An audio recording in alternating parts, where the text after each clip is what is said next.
భోగి అనగా అర్థం ఏమిటి? భోగి పండుగ అనగా సంక్రాంతికి ఒక రోజు ముందు భోగి పండుగతో సంబరాలు మొదలవుతాయి. భోగి అంటే భోగ భాగ్యాలను అనుభవించే రోజు అని అర్థం. ఎలాగంటే పాడి పంటలు సమృద్ధిగా ఇండ్లకు వచ్చే కాల సమయం. తెలుగు ప్రజలు జరుపుకునే అతిపెద్ద పండుగ సంక్రాంతి. ముఖ్యంగా కోస్తాంధ్ర, రాయలసీమ ప్రాంత ప్రజలు ఈ పండుగను 4 రోజుల పాటు ఘనంగా జరుపుకొంటారు. సూర్యుడు మకర రాశిలోకి ప్రవేశించిన రోజునే మకర సంక్రాంతి పండుగ జరుపుకుంటారు. గొబ్బెమ్మలు, భోగి మంటలు, గంగిరెద్దులు, పిండి వంటలు, హరిదాసు కీర్తనలు, రథం ముగ్గులు, కోడి పందేలు. ఇలా సంక్రాంతి వచ్చిందంటే ఆ సందడే వేరు. ఈ పండుగ తొలి రోజును భోగిగా పిలుస్తారు. రెండో రోజును మకర సంక్రాంతిగా, మూడో రోజును కనుమగా పిలుస్తారు. నాలుగో రోజును ముక్కనుమ అంటారు. ఈ రోజు సూర్యోదయానికి పూర్వమే నిద్రలేచి అభ్యంగన స్నానానంతరం ప్రతి ఇంటి ముందు భోగి మంటలు వేసుకుని పాతకు స్వస్తి చెప్పి నూతనత్వానికి స్వాగతం పలుకుతూ భోగి మంటలలో పాత పనికిరాని వస్తువులను వేసి పీడలను, అరిష్టాలను తొలగించుకుంటారు. తెల్లవారక ముందే భోగి మంటలతో మొదలుకుని కుటుంబంలో ఆనంద కోలాహలం ప్రారంభమవుతుంది. మనలో ఉన్న బద్ధకాన్ని, అశ్రద్ధను, మనసులో ఉన్న చెడు తలంపులను ఈ భోగి మంటలలో వేసి ఈ రోజు నుండి నూతన ఆనంద, ఆప్యాయతలతో కూడుకుని ఉన్న జీవితాన్ని ప్రారంభిస్తున్నామని ఆత్మారామునికి మాట ఇచ్చి భగవత్ సన్నిధిలో నిశ్చయ సంకల్పం చేసుకోవడం జరుగుతుంది. భోగి రోజు చేసే బొమ్మల కొలువు, ముత్తైదువులతో పేరంటం కూడా చేస్తారు. ముఖ్యంగా భోగి పండుగ రోజు పెద్దలు తమ ఇంట్లోని చిన్నారుల తలపై రేగిపళ్ళు పోస్తారు. భోగిపండ్ల కోసం రేగుపండ్లు, చెరుకుగడలు, బంతిపూల రెక్కలు, చిల్లర నాణేలు వాడతారు. కొందరు శనగలు కూడా కలుపుతారు. రేగిపళ్లను పిల్లల తల మీద పోవడం వల్ల శ్రీమన్నారాయణుడి దివ్య ఆశీస్సులు లభిస్తాయని భావిస్తారు. భోగి పండ్లు పోయడం వలన పిల్లల మీద ఉన్న చెడు దృష్టి తొలగిపోతుంది. తలపై భాగంలో బ్రహ్మరంధ్రం ఉంటుంది. భోగి పండ్లను పోసి దాని ప్రేరేపితం చేస్తే పిల్లల్లో జ్ఞానం పెరుగుతుంది. పురాణాల ప్రకారం రేగి పండ్లను బదరీఫలం అని కూడా పిలుస్తారు. శివుణ్ణి ప్రసన్నం చేసుకోవడానికి నరనారాయణులు బదరికావనంలో ఘోర తపస్సు చేశారట.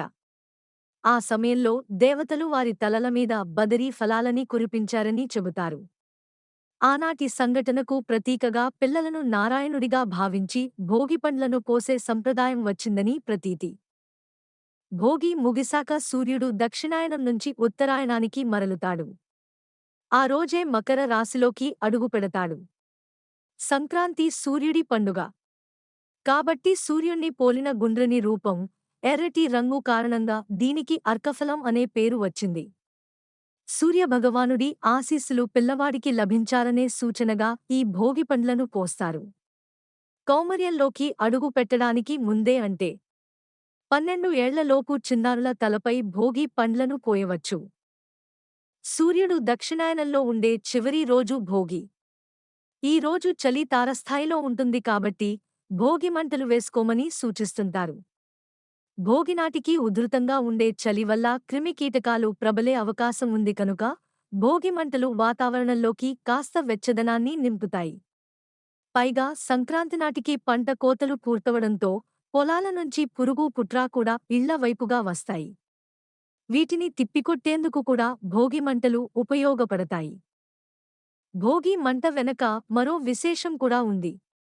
సంక్రాంతి రోజు నుంచి సూర్యుడు ఉత్తరాయణంలోకి మళ్ళుతాడు. దీనివలన ఎండవేడిలో ఒక్కసారిగా చురుకుదనం మొదలవుతుంది. పరిసరాలలోని ఉష్ణోగ్రతలలో ఒక్కసారిగా వచ్చే ఈ మార్పుని తట్టుకునేందుకు శరీరం ఇబ్బంది పడుతుంది.